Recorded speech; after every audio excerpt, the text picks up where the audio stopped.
Me llamo Harold Dinsmore.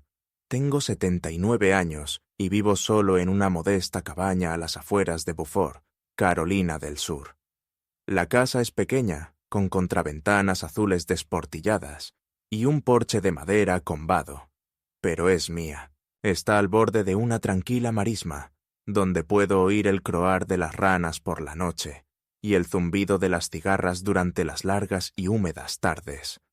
Vivo aquí desde que murió mi esposa Doris, hace 10 años, este octubre.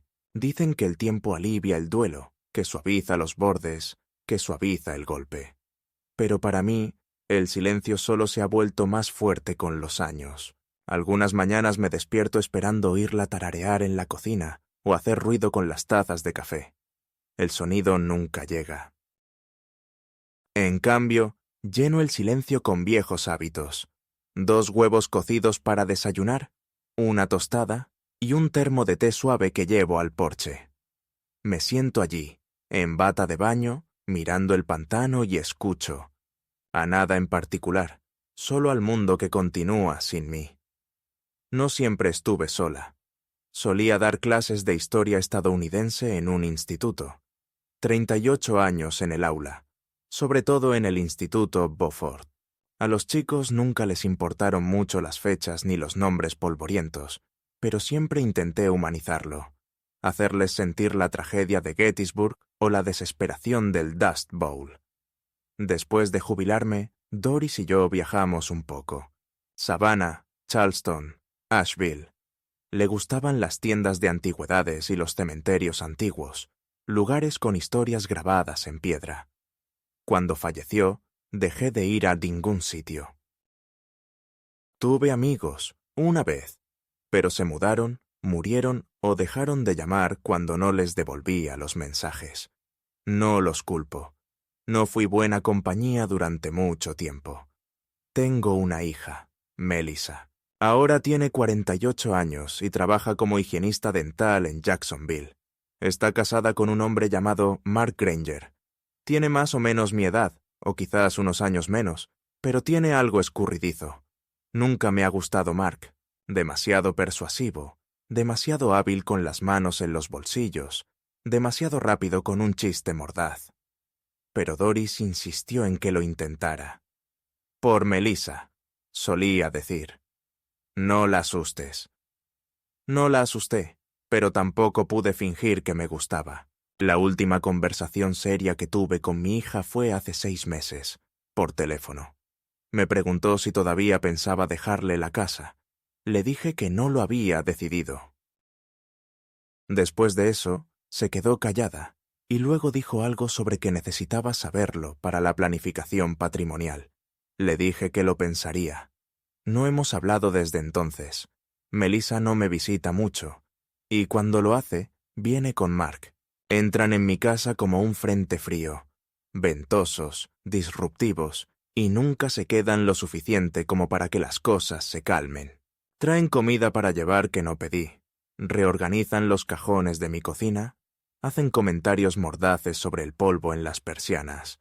Mark siempre está sugiriendo que traiga a alguien para que me ayude, o quizás me mude a un piso más pequeño más cerca de la ciudad. Sé lo que quiere. Quiere esta casa, quiere el terreno.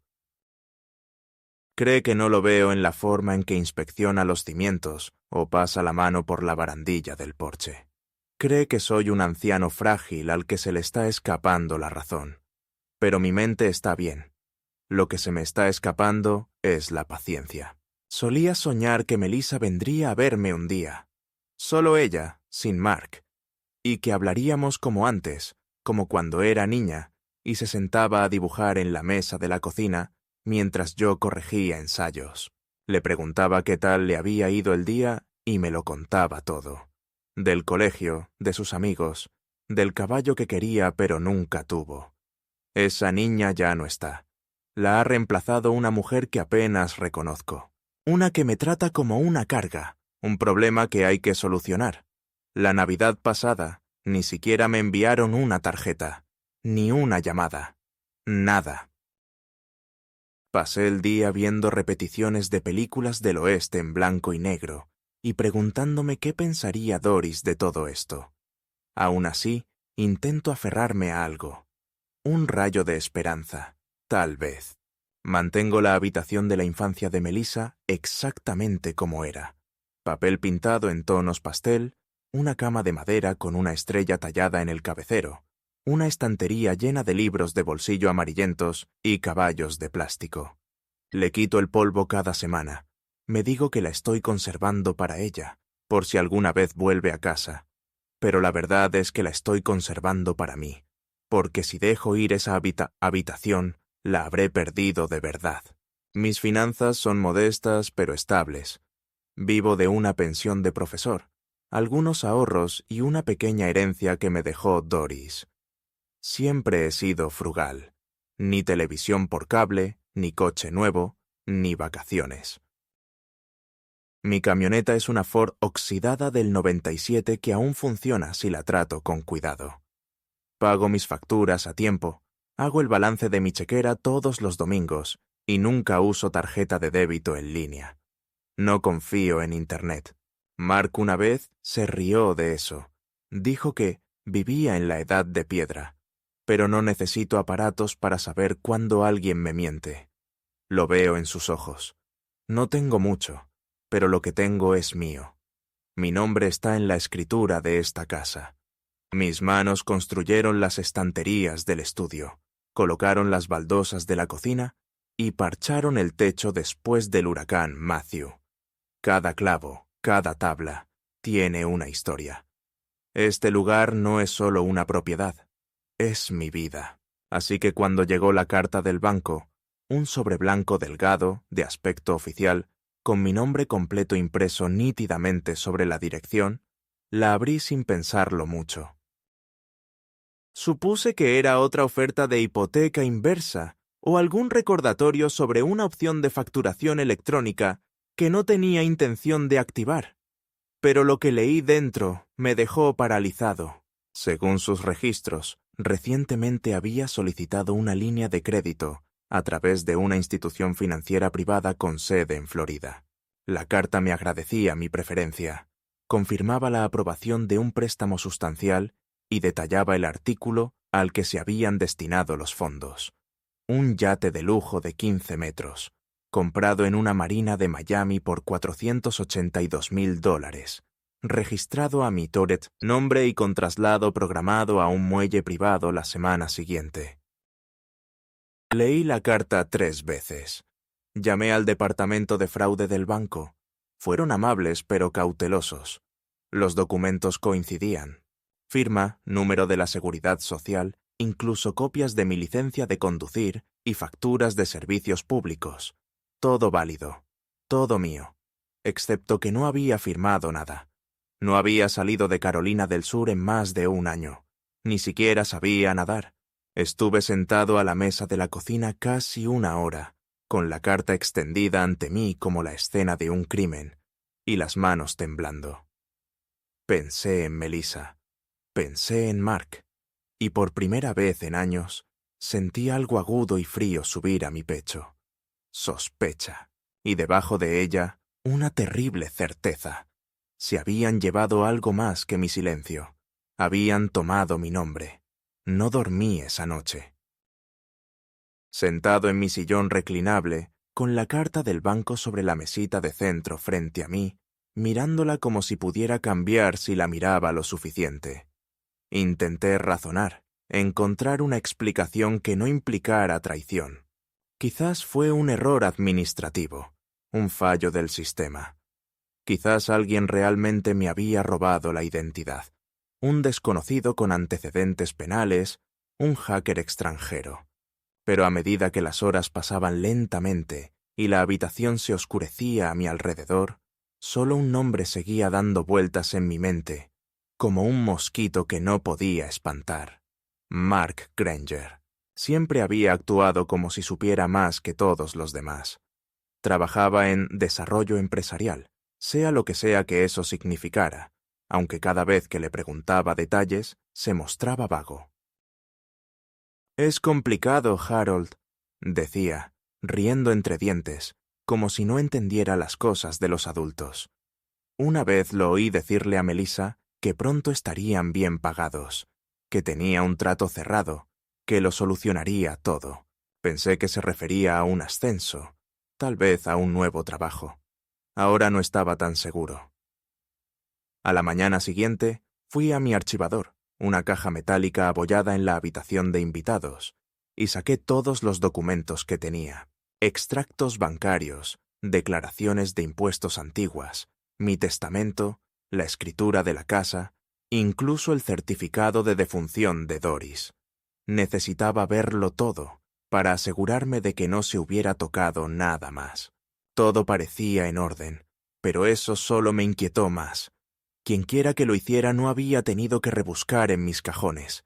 Ya tenía lo que necesitaba. Esa tarde, conduje hasta el centro y entré en la oficina del sheriff. No llamé con antelación ni pedí cita. Simplemente me presenté, con un sobre en la mano, y pedí hablar con alguien sobre un posible caso de robo de identidad. El agente de recepción fue amable, pero distraído, con la mirada fija entre mí y la pantalla del ordenador tras el mostrador. Me dijo que me sentara, que alguien me atendería enseguida. Esperé 45 minutos antes de que un joven agente con una placa que decía T. Murphy saliera y me llamara. Nos sentamos en una oficina estrecha con paredes beige y una luz fluorescente zumbante. Le entregué la carta y le expliqué lo sucedido, cómo la había recibido de la nada, cómo no había solicitado ningún préstamo ni comprado ningún barco, y cómo no había pisado Florida desde los años 80. Murphy escuchaba, asintiendo de vez en cuando, y tomaba notas en un bloc amarillo. Cuando terminé, golpeó la carta con el bolígrafo y me preguntó si tenía enemigos. Negué con la cabeza.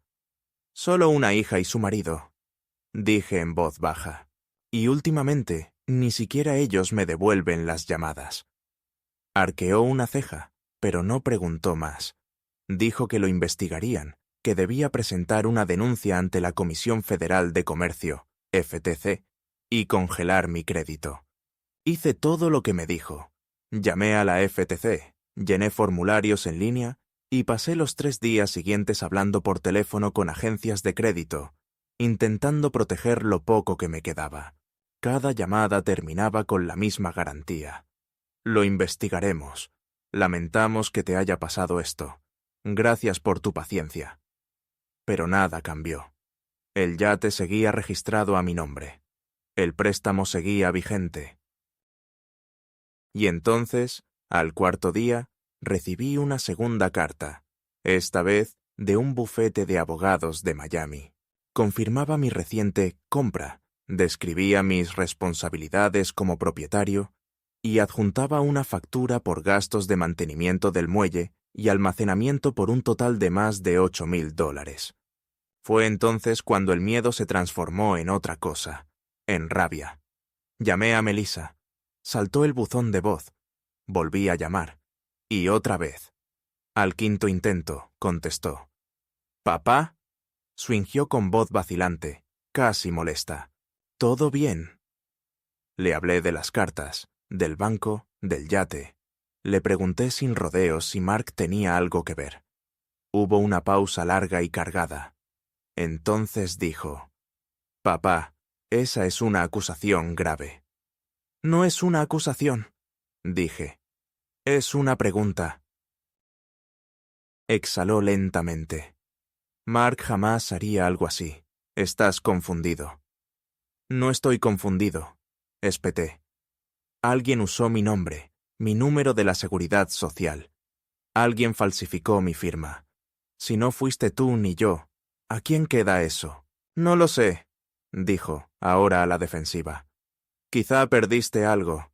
Quizá hiciste clic en un enlace de correo electrónico falso. A la gente la estafan constantemente. No uso correo electrónico, dije. Y no pierdo mi identidad. Se quedó callada de nuevo. Podía oír la voz de Mark de fondo, baja y apagada. Entonces Melissa dijo: Mira, puedo hablar con él, ¿vale? Pero no me acuses. Solo estás estresada. No empeore esto. Voy a ir a la policía, le dije. Y si él está detrás de esto, presentaré cargos. Hubo una pausa. Luego colgó. Al día siguiente, sucedieron dos cosas. Primero, recibí una llamada de un detective de Miami. Confirmó que el yate había sido entregado, registrado y atracado a nombre de Harold Dinsmore. También me informó que la entrega fue firmada en persona por alguien que presentó una identificación válida con foto, una licencia de conducir con mi nombre y dirección. En segundo lugar, recibí una carta del IRS. Según sus registros, no había declarado una importante adquisición de activos en mi declaración anterior. Me pedían una aclaración. Sentí que se me iba la sangre de la cara. Esto no era solo un robo. Era como si me apretaran el cuello. Me senté en mi sala de estar, con los papeles esparcidos sobre la mesa de café como hojas caídas, y me di cuenta de algo con una certeza total y profunda. No estaban tratando de robarme. Estaban tratando de borrarme. Tomar mi nombre, tomar mi dinero, cargarme de deudas, tal vez incluso llevarme a la ruina legal. ¿Y luego qué? ¿Enviarme a un centro de atención para la memoria y decirle al mundo que me he vuelto senil? ¿Que no se me podía confiar mis propios asuntos? Mark siempre había insinuado que estaba fallando. Lo decía con una sonrisa, como en broma. No te estás haciendo más joven, Harold. Nos preocupamos por ti aquí solo. ¿Has pensado en pedir un poder notarial por si acaso? Yo solía ignorarlo, pensando que era solo su forma de fingir que le importaba. Ahora lo veía como lo que era: preparación, acondicionamiento, preparando el terreno para algo más grande. Recordé una visita de hacía 6 meses, justo antes de Navidad. Mark me había traído una carpeta. Dijo que era papeleo del seguro. Me pidió que firmara unas páginas mientras veíamos el partido. Solo cosas de rutina, dijo. No la había leído con atención. Estaba distraída, cansada, incluso agradecida de que alguien me prestara atención. Mi mano temblaba mientras firmaba. Ahora me preguntaba qué había aceptado realmente. Esa noche, hice 3 copias de todos los documentos que tenía. Envié un juego al detective de Miami, otro a un abogado que conocía de la iglesia, y me quedé con uno. Tomé fotos con mi teléfono, granuladas pero legibles, y las guardé en una memoria USB, que escondí en el garaje bajo una tabla suelta del suelo. Tenía 79 años. No me movía rápido, no veía bien con poca luz, y no oía bien por el oído izquierdo. Pero no era tonto. Y no iba a dejar que me enterraran mientras aún respiraba. Creyeron que habían elegido a la víctima perfecta, pero habían olvidado una cosa. No tenía nada que perder. La semana siguiente se alargó como un sueño febril. Esperaba que alguien me llamara, alguien con autoridad que me dijera que todo había sido un error, que habían atrapado al verdadero ladrón y que podía volver a cocer huevos y a ver cómo la ciénaga cambiaba de color con el cielo. Pero no llegó. En cambio, el silencio se convirtió en una segunda piel. Las únicas voces eran las de mi cabeza, reexaminando cada encuentro, cada firma, cada momento de debilidad que había permitido que Mark explotara. Mi abogado, el señor Colvin, un hombre tranquilo de 60 años con barba canosa y la calma de un metodista de toda la vida, revisó los documentos que le había enviado y me llamó un martes por la tarde para decirme que creía que podría tener un caso, pero que el fraude era complejo. Quienquiera que lo hiciera sabía lo que hacía. Necesitaremos pruebas, dijo. Pruebas reales, nombres, fechas, rastros digitales. Si no, dirán que solo eres un anciano confundido con el papeleo. Confundido. Esa palabra me había empezado a perseguir como un perro callejero. Era la palabra que Melissa había usado. La palabra que oí en el tono cauteloso de la cajera cuando le pedí que marcara mis cuentas. la palabra que Mark usó como arma envuelta en amabilidad. No estaba confundido, estaba indignado. Y eso, descubrí, era mucho más solitario. El viernes, recibí una llamada de la oficina del sheriff del condado de Beaufort. Esta vez, una voz diferente. Major, brusco, el sargento Langley. Dijo que estaban investigando mi denuncia por robo de identidad y que tenían algunas preguntas más. ¿Estaría dispuesto a ir? Dije que sí. Quería ser útil. Quería creer que si cooperaba lo suficiente, mostraba suficiente razón y serenidad, alguien vería la verdad. Ese fue mi primer error. Langley no era cruel, pero tampoco le interesaba mi indignación. Hacía preguntas con una cadencia lenta y deliberada que me hacía sentir más sospechoso que víctima. ¿Había estado alguna vez en Florida? ¿Podría haber olvidado algún viaje? ¿Le había dado acceso a alguien a mi información personal? ¿Tomaba algún medicamento que pudiera afectar la memoria? Respondí a todas las preguntas con la verdad. Dije que no, que no, que no.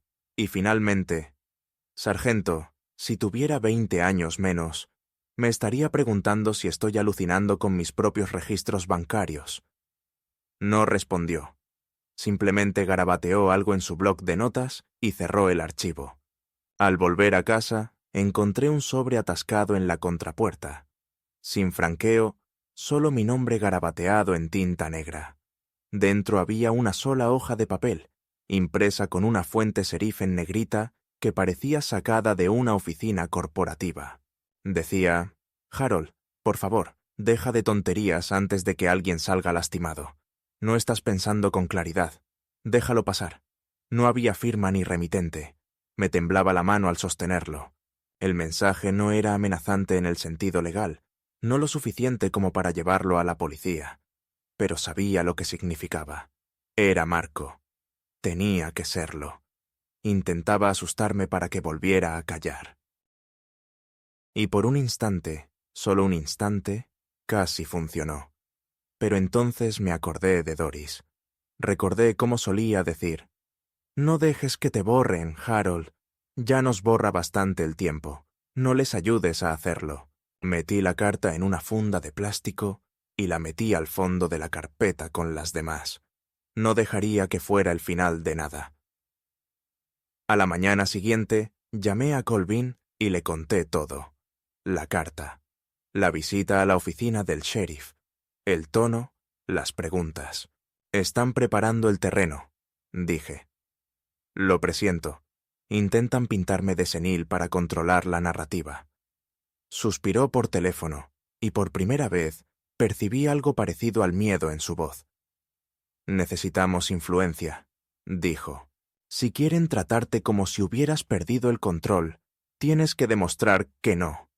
Empieza a documentarlo todo, cada llamada, cada carta, cada recuerdo que puedas corroborar. Construye tu propio caso.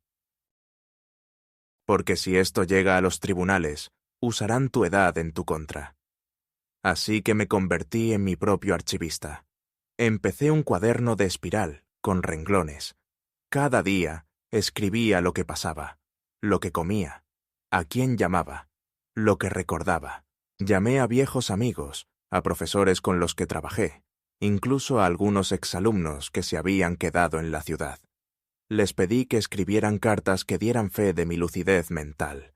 Algunos lo hicieron, otros dudaron. «No es que no te creamos, Harold», dijo uno con dulzura. «Es solo que es difícil elegir un bando». Luego, una semana después, sucedió. Estaba sentado en el porche después de desayunar, cuando un sedán blanco entró en mi entrada. 2 hombres trajeados salieron, uno alto y pálido, con el pelo engominado hacia atrás, el otro, bajo y fornido, con una carpeta. Caminaron hacia mí con la autoridad despreocupada de quienes están acostumbrados a ser obedecidos. «¿Señor Dinsmore?» Swingo, dijo el alto. Asentí. «Somos del Departamento de Servicios de Protección para Adultos. Su familia nos ha informado sobre un posible deterioro cognitivo y vulnerabilidad económica. Los miré fijamente, parpadeando lentamente. ¿Están aquí para investigarme? El bajito asintió, mirando su portapapeles. Solo rutina, señor. Recibimos un informe de que podría ser víctima de abuso financiero y posiblemente incapaz de administrar sus asuntos. ¿De quién? Me temo que esto es confidencial. Me levanté lentamente. No puedes entrar a mi propiedad e interrogarme con mentiras anónimas. Intercambiaron miradas. Señor, si se niega a cooperar, quizá tengamos que llevarlo a los tribunales. Al juzgado, ladré. ¿Crees que vas a declararme incompetente? No me contestaron. Solo me dieron una tarjeta y me dijeron que se pondrían en contacto. Esa noche apenas dormí. Me dolía el pecho. Mi mente daba vueltas. Me los imaginé regresando con una orden judicial, sacándome a rastras de casa, encerrándome en unas instalaciones estériles, donde nadie supiera mi nombre. Lo había visto pasar, a vecinos, a amigos. El mundo tenía una forma de volver invisibles a las personas mayores. Ahora sabía lo rápido que esa invisibilidad podía convertirse en un arma. Llamé a Melissa al día siguiente. No contestó. Le dejé un mensaje de voz. Tranquila, firme. Sé lo que haces. No va a funcionar. No me voy a ninguna parte. Ninguna respuesta. Pero 3 días después, recibí una carta certificada por correo. Era de un abogado de Jacksonville que representaba a Melissa y Mark. Me solicitaba que considerara otorgar voluntariamente un poder notarial duradero a Melissa para mayor eficiencia y protección. Estaba redactada con un lenguaje legal cortés, pero el mensaje era claro. Cede el control o te lo quitamos. Me senté a la mesa con la carta en la mano, mientras mi té se enfriaba a mi lado, y me di cuenta de algo que me heló hasta los huesos. Ya habían tomado la decisión. En su mente, yo estaba acabado, un anciano senil al que manejar, manipular y descartar. Solo faltaba el papeleo, pero no había terminado, ni por asomo. El calor ese día era insoportable, denso y opresivo como una manta de lana húmeda, envuelta alrededor de mis hombros. Había pasado la mañana revisando cada extracto bancario de los últimos 2 años, cruzando transacciones, resaltando cualquier cosa que no reconociera. No había muchas anomalías. Mark era demasiado listo para eso, pero noté una serie de pequeños retiros digitales constantes, de una cuenta que había olvidado que tenía. Una vieja cuenta de ahorros mutua que había abierto cuando Melissa estaba en la universidad, una a la que tenía acceso para emergencias. Durante los últimos 6 meses, casi $15,000 habían desaparecido en intervalos irregulares. Nunca di permiso para eso. Ni siquiera había mirado la cuenta en años. La traición se profundizó con cada línea que leía, hasta que ya no era una cuestión de duda. Era aritmética. Prueba. Al mediodía, la casa estaba demasiado calurosa para pensar. El aire acondicionado se había estropeado la semana anterior y no podía permitirme repararlo hasta el siguiente ingreso de mi pensión. Me serví un vaso de agua y me senté junto a la puerta mosquitera del fondo, donde al menos una ligera brisa a veces movía la cortina. Fue entonces cuando sonó el teléfono. Era el sargento Langley, otra vez. Me preguntó si podía entrar. Dijo que había habido un avance en mi caso. Por un instante, la esperanza se encendió en mi interior. Tal vez habían encontrado pruebas de fraude. Tal vez tenían pruebas, por fin, de que yo era la víctima, no el autor. Conduje hasta el pueblo aturdido, con el corazón agitado entre el miedo y la anticipación. Langley me recibió en la entrada de la comisaría, esta vez acompañado de otro agente. Lo seguí por un pasillo hasta una oficina tenuemente iluminada y sin ventanas. El ambiente cambió en cuanto la puerta se cerró tras mí. Langley me pidió que me sentara, y cuando lo hice, dejó una carpeta sobre el escritorio, entre nosotros.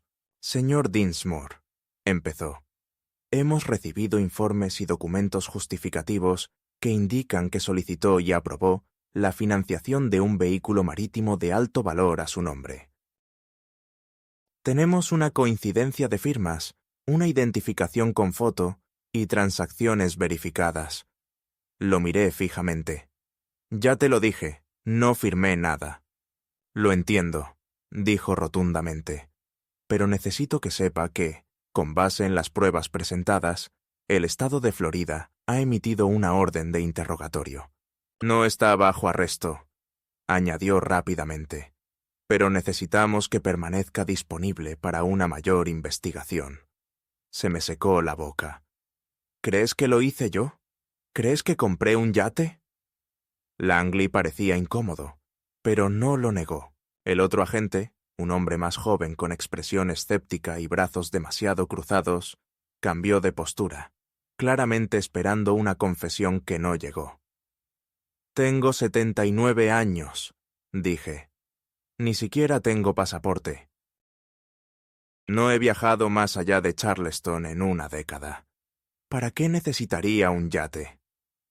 «Eso es lo que estamos tratando de entender, señor». «No», dije, poniéndome de pie. «Eso es lo que intento que entiendas. Me han tendido una trampa. Alguien falsificó mi firma. Alguien usó una identificación falsa. Y sé exactamente quién. Me pidieron que me calmara, que me sentara. Pero me negué. Dije lo que había guardado durante semanas, que el esposo de mi hija tenía acceso a mis papeles, que me había manipulado para que firmara cosas sin leerlas, que había hecho comentarios sarcásticos sobre mi memoria, que había intentado imponer un poder notarial, que Melissa había consentido, haciendo la vista gorda o algo peor. Langley escuchó con expresión indescifrable. Cuando finalmente me quedé sin aliento, asintió lentamente. «Le tomaremos declaración. Pero necesito que entienda que sin pruebas directas, registros digitales, vigilancia, rastros de correo electrónico, será su palabra contra la de ellos. Y ya han presentado varias declaraciones juradas que dan fe de su deterioro de facultades». Esa palabra otra vez, declinando. Regresé a casa temblando. Mis manos no agarraban bien el volante y tuve que parar a mitad de camino solo para recuperar el aliento. Me senté en el arcén, con la cabeza pegada al volante, y pensé en llamar a Melissa. No para rogarle, no para gritar, solo para preguntarle por qué. ¿Por qué había elegido este camino? ¿Por qué había permitido que el hombre con el que se casó devorara al padre que la crió? Pero no llamé. No pude. No había respuesta en ella que no doliera más. En cambio, llamé a Colvin. Le conté todo. Guardó silencio un buen rato antes de hablar. «Harold, creo que es hora de que dejemos de jugar a la defensiva». «¿Qué quieres decir?» «O sea, pasamos a la ofensiva. Si intentan presentarte como mentalmente incompetente, nos adelantamos.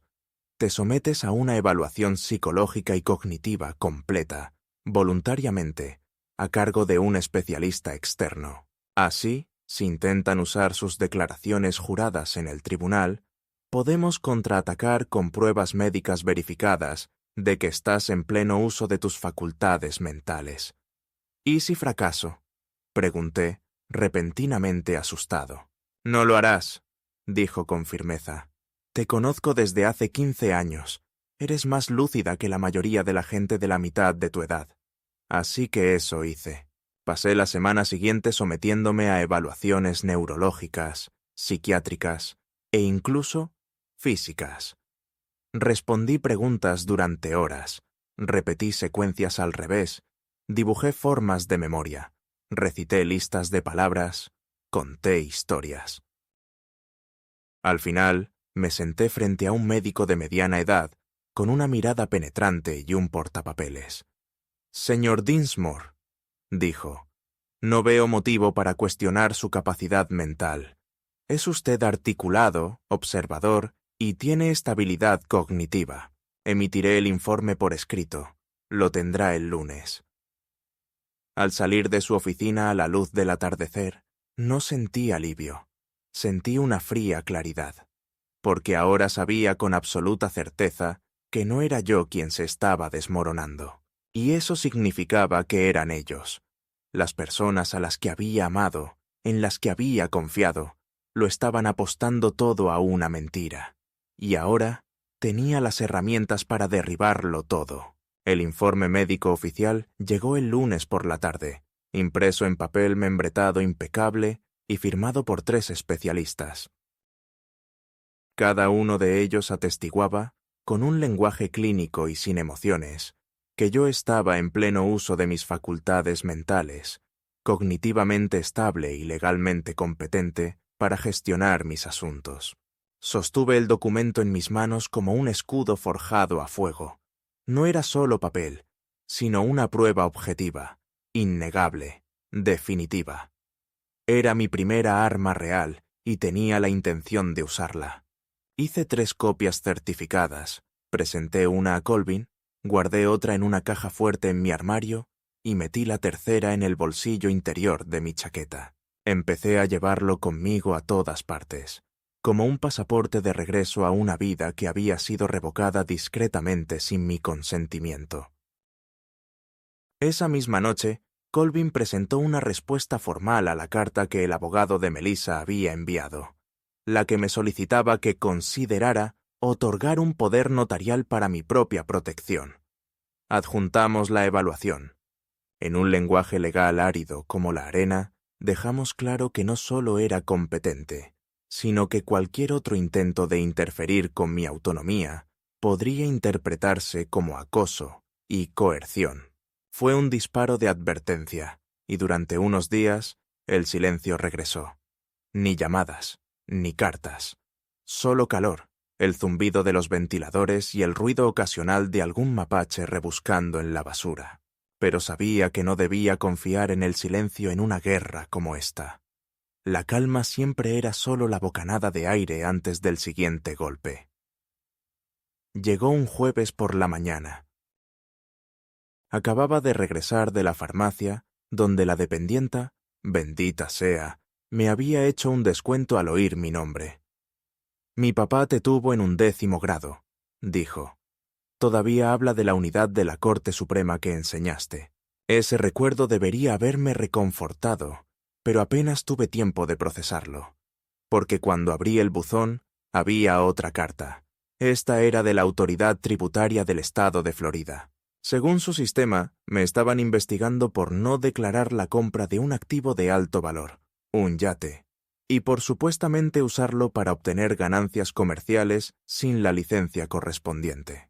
En otras palabras, creían que estaba dirigiendo algún tipo de negocio con ese barco. Me quedé al borde de la carretera, leyendo la carta 2 veces, luego 3 veces, con el pulso latiéndome en los oídos. Esto ya no era solo un robo financiero. Esto era fraude fiscal, federal. Entré, le envié la carta por fax a Colvin y me serví una bebida que no había probado en años. Doris me habría regañado por eso, pero necesitaba algo para calmar el miedo que me subía a la garganta. 1 hora después, Colvin llamó. «Están escalando», dijo. «Esto ya no es solo una estafa. Están incendiando la casa». Le pregunté qué podíamos hacer, y su voz cambió de tono. Ahora menos abogado, más amigo. Lo abrimos todo, cada cuenta, cada escritura. Averiguamos exactamente qué tan profundo es esto. Así que eso fue lo que hicimos. Durante los siguientes 10 días, excavamos en capas que no sabía que existían. Los fondos robados de mi cuenta de ahorros inactiva fueron solo el principio. Mark había usado mi nombre para solicitar múltiples líneas de crédito de prestamistas privados en estados en los que nunca había puesto un pie. Pequeños préstamos, cada uno justo por debajo de los umbrales de declaración, diseñados para pasar desapercibidos. Había canalizado los fondos a través de cuentas fantasma antes de usarlos para gastos que no tenían nada que ver conmigo.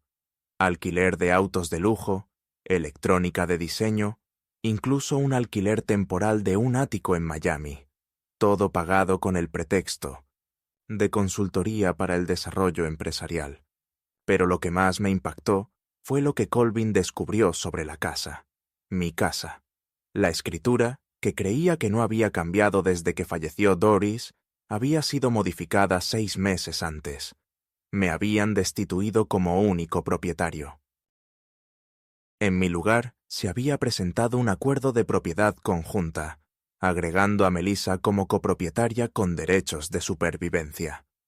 Me quedé mirando el escáner que me envió Colvin, con la boca seca. «Eso no puede ser correcto», dije. «Nunca firmé nada». Pero la firma estaba allí, mía, o algo que se le parecía. «Es falsa», dije. «Tiene que serlo». «Tendremos que demostrarlo», dijo Colvin. «Análisis forense de escritura, posiblemente una investigación criminal». Hizo una pausa. «Pero si esa escritura sigue en pie y falleces, Melissa sería la dueña de todo», terminé. Colgué y me senté a la mesa de la cocina hasta que la luz exterior cambió de dorada a gris. Pensé en el Día de Acción de Gracias, cuando Melissa tenía 10 años y dibujó un pavo con la huella de su mano para el centro de mesa. Pensé en la noche que se paró en la puerta de mi habitación después del funeral de Doris, preguntándome si estaba bien, y le dije que nunca volvería a estar bien. Pensé en la vez que la ayudé a mudarse a su dormitorio, subiendo cajas por 3 pisos bajo el calor de agosto, y en cómo me abrazó con más fuerza que desde que era pequeña. Lo recordé todo, y ya nada tenía sentido. A la mañana siguiente fui al banco. Pedí hablar con un gerente. Me senté frente a un joven con traje azul marino, cabello perfecto y una placa que decía J. Patterson. Le expliqué la situación, le mostré las evaluaciones, los registros de las cuentas robadas, la escritura falsificada. Pedí ver todas las cuentas a las que Melissa había compartido acceso. Sacó los registros y los revisó con el ceño fruncido. «Hay una cuenta conjunta, señor», dijo, creada en 2003. «Ambos figuran como propietarios iguales». «Ciérrela», dije. Dudó. «Actualmente hay un saldo de $22,000. Transfiéralo solo a mi nombre, luego ciérrelo. Necesitaré el consentimiento de su hija para eso». «No lo obtendrá. Hágalo de todos modos. Y si ella demanda, yo la demandaré. Y ganaré». Creo que algo en mi voz, tal vez la firmeza, lo puso nervioso. Asintió lentamente. «Lo escalaré a nuestro departamento legal». «Hazlo tú», dije, y salí antes de que pudiera decir otra palabra.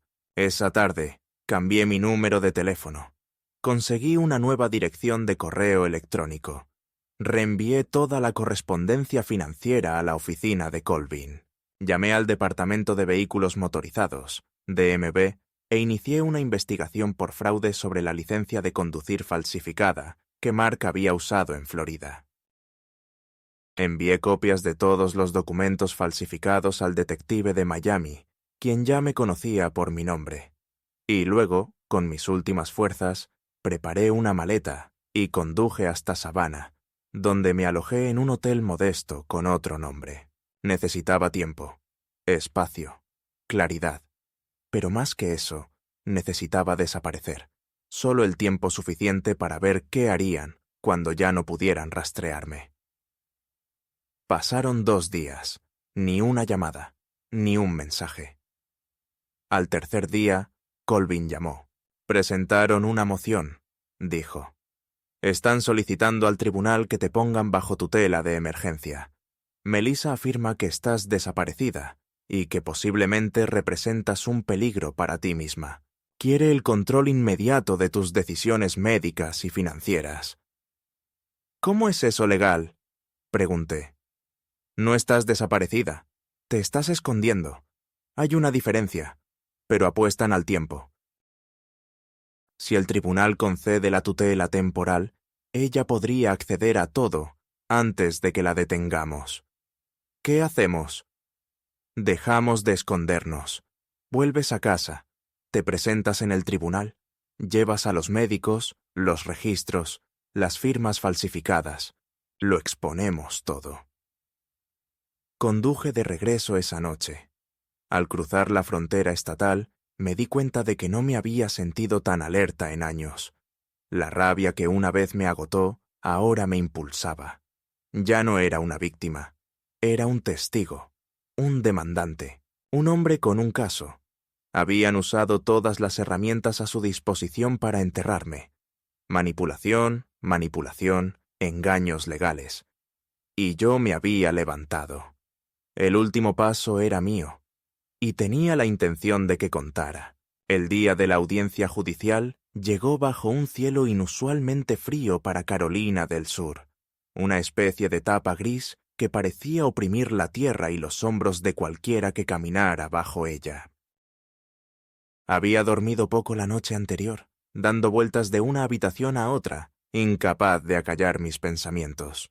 Había ensayado cada palabra que diría, cada detalle de cada documento, cada recuerdo humillante que me había visto obligada a soportar durante los últimos meses. Cada uno era un ladrillo en el muro que pretendía construir entre mí y la mentira que Melissa y Mark intentaban convertir en verdad. Llevaba un traje azul marino oscuro, recién planchado, y la corbata que Doris me había comprado una vez para nuestro aniversario, un pequeño gesto de continuidad que sentía que necesitaba. Llegué al juzgado una hora antes y esperé en el pasillo, fuera de la sala, escuchando el zumbido de las luces fluorescentes y el lejano sonido de tacones sobre las baldosas. Colvin llegó puntual, con un maletín de cuero y asintiendo hacia mí con la solemnidad de quien se prepara para la batalla. «Han presentado su demanda completa», dijo. «Solicitan la tutela inmediata por deterioro mental y sospecha de autolesión. Han presentado declaraciones de vecinos, representantes del banco y, por supuesto, su propia declaración jurada». Asentí sin decir nada, aunque una sensación de ardor me invadió el pecho y me negué a dejar ver. 10 minutos después, nos citó un alguacil que parecía apenas mayor que mi nieto. La sala no estaba abarrotada, pero se sentía llena. Melissa estaba sentada en una mesa, con una chaqueta beige y sujetando contra el pecho una carpeta encuadernada en cuero, como si pudiera protegerla de lo que se avecinaba. Mark estaba sentado a su lado, con los brazos cruzados y la boca torcida en una expresión que rozaba la suficiencia. No me miró, o quizás sí, pero me negué a verlo. La jueza, una mujer de 50 años con la mirada cautelosa de alguien desilusionado desde hacía mucho tiempo, abrió la sesión e invitó a su abogado a presentarse. Se levantó con gracia practicada y comenzó a hablar en un tono a la vez paternal y recto. Describió a un anciano con visible deterioro cognitivo, alguien cuyos registros financieros eran erráticos, cuyo comportamiento se había vuelto cada vez más sospechoso, que había huido voluntariamente de su residencia y había estado desaparecido durante varios días. Hizo repetidas referencias a mi edad, mi supuesta confusión, y lo más irritante de todo, mis declaraciones paranoicas sobre el robo de identidad, insinuando no solo que estaba equivocada, sino que había inventado toda una conspiración para evitar la supervisión familiar. Me senté en silencio mientras hablaba, mirando fijamente la veta de la mesa frente a mí, con las manos juntas. La rabia que había sentido durante meses hervía a fuego lento, pero la mantuve ahí, no por debilidad, sino porque sabía que en cuanto abriera la boca, tenía que importar. Colvin se puso de pie cuando llegó nuestro turno, y su voz, aunque más baja, tenía más peso. Presentó primero mi evaluación médica, firmada y certificada por 3 especialistas independientes. Recordó al tribunal que me había sometido voluntariamente a estas pruebas. Las había aprobado sin lugar a dudas, y lo había hecho sin que me lo pidieran. Luego presentó los documentos, registros bancarios que mostraban retiros no autorizados, solicitudes de préstamo falsificadas, el registro del yate a mi nombre, la escritura alterada que Melissa había presentado sin mi conocimiento. Cuando la firma falsificada se proyectó en la pantalla, y la mía junto a ella, incluso el juez se inclinó hacia adelante. «Hemos contratado a un analista de escritura a mano», dijo Colvin. «Sus hallazgos están incluidos en los documentos que les han entregado. La firma no solo es falsificada, sino que fue copiada de una declaración de la renta de 2016. Hizo una pausa, dejando que el silencio cayera con fuerza. Finalmente, me llamaron al estrado. Me levanté lentamente, no para presumir, sino porque me dolían las rodillas del frío, y caminé hacia el estrado de los testigos. El alguacil me pidió que jurara, y lo hice con voz clara. Al sentarme, no miré al juez, sino a Melissa, que ahora tenía la mirada fija en la carpeta que tenía en el regazo. Empecé a hablar, no deprisa, ni con fuerza, sino con la cadencia de quien ya no tiene nada que ocultar. Le conté al tribunal sobre mi vida después de la muerte de Doris, sobre los largos días en soledad, las pocas alegrías que me quedaban. Hablé de la gradual ausencia de Melissa, del encanto refinado de Mark y de la creciente incomodidad que sentía a su lado. Describí cómo había firmado papeles que no había leído, no por descuido, sino por confianza. Porque cuando tu familia te pide ayuda, no imaginas que esa ayuda se convertirá en una soga. Detallé el descubrimiento de las cuentas robadas, las solicitudes falsificadas, la carta del puerto deportivo sobre el yate que nunca había visto. Admití haberme escondido unos días en Savannah, no para escapar de la realidad, sino para protegerme de quienes habían convertido mi realidad en algo que ya no reconocía. Terminé no con una acusación, sino con una pregunta dirigida directamente a mi hija. «Si soy tan incapaz», dije, «¿por qué tuviste que falsificar mi nombre? Si estoy demasiado confundida para administrar mi propio dinero, ¿por qué pude rastrear cada dólar que te llevaste?» No hubo respuesta. La jueza declaró un breve receso. Regresé a mi asiento, con las manos temblorosas por el cansancio. Cuando el tribunal volvió a reunirse, su fallo fue rápido e inequívoco. La solicitud de curatela fue denegada. El tribunal no encontró pruebas de incompetencia mental y las evaluaciones médicas se confirmaron. Además, el asunto de los documentos falsificados y el fraude financiero se remitiría a un proceso civil aparte, con la posibilidad de presentar cargos penales según el resultado de la investigación forense. Melissa palideció. Mark parecía enojado. La jueza dio por terminada la sesión. Salí del juzgado sintiéndome no victoriosa, sino vacía. Me había costado todo estar allí, hacerme vulnerable, admitir que me habían engañado las personas que más quería. Pero lo que más sentí fue alivio, no porque hubiera ganado, sino porque me habían creído.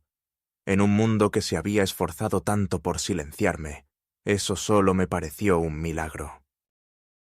En las semanas posteriores al fallo judicial, me encontré caminando por mi propia casa como quien regresa a un país que ya no reconoce del todo. Las paredes eran las mismas, los muebles en sus lugares habituales, el crujido del suelo tan constante como siempre, pero algo en el ambiente había cambiado. No era solo la certeza de haber sobrevivido a un ataque dentro de mi propia familia, sino la consciencia de que algo fundamental se había roto, y ninguna sentencia, ningún decreto judicial podría recomponerlo. Melissa no llamó. No hubo disculpas, ni cartas, ni explicaciones. Solo un silencio frío y deliberado, como si al perder en el juicio hubiera decidido que yo ya no existía. Mark desapareció por completo. Nunca supe si por miedo a ser procesado o por el desenlace de sus propios planes. Colvin me informó que las autoridades de Florida habían abierto una investigación sobre la mala conducta financiera y que el yate había sido incautado como prueba. Existía la posibilidad de que Mark enfrentara cargos penales por fraude, robo de identidad y falsificación. Pero las ruedas de la justicia giran lentamente, y yo ya había aprendido a no esperar que repararan lo que me habían quitado. Empecé a hacer cambios. Actualicé mi testamento para excluir por completo a Melissa, y en su lugar dejé todo: mi casa, mis ahorros restantes, incluso las joyas antiguas de Doris, a una fundación benéfica para estudiantes desfavorecidos que querían estudiar historia. Me pareció bien. Empecé a donar objetos, libros y muebles al centro comunitario local, optando por deshacerme del peso del pasado en lugar de dejar que se pudriera a mi alrededor. Cancelé las cuentas compartidas, corté todos los vínculos legales y trasladé mi cuenta bancaria a una pequeña cooperativa de crédito del pueblo, donde los cajeros me conocían por mi nombre. También contraté a un joven de la iglesia para que me ayudara con recados y reparaciones menores, no porque no pudiera hacerlos, sino porque quería sentir, por una vez, que alguien entraba en mi vida sin ningún propósito. Y entonces, una mañana, encontré algo inesperado en el correo: una postal, sin remitente ni firma. Solo la imagen de un faro en el anverso y en el reverso, con una letra que reconocí al instante como la de Melissa. Tú elegiste tu orgullo. Espero que te mantenga caliente. La miré fijamente un buen rato, no por tristeza, sino por la pequeñez del mensaje. Esperaba rabia, remordimiento o incluso vergüenza, pero lo que recibí fue el rencor de un niño disfrazado de principios. Quemé la tarjeta esa noche en la chimenea, viendo cómo los bordes se curvaban y se convertían en humo. Esa fue la última palabra entre nosotros. Empecé a escribir. No memorias, exactamente, sino reflexiones. Saqué un montón de cuadernos rayados y los llené de recuerdos de Doris, de la docencia, del pantano detrás de la casa y de cómo se veía a finales de septiembre, cuando la luz se filtraba entre los juncos.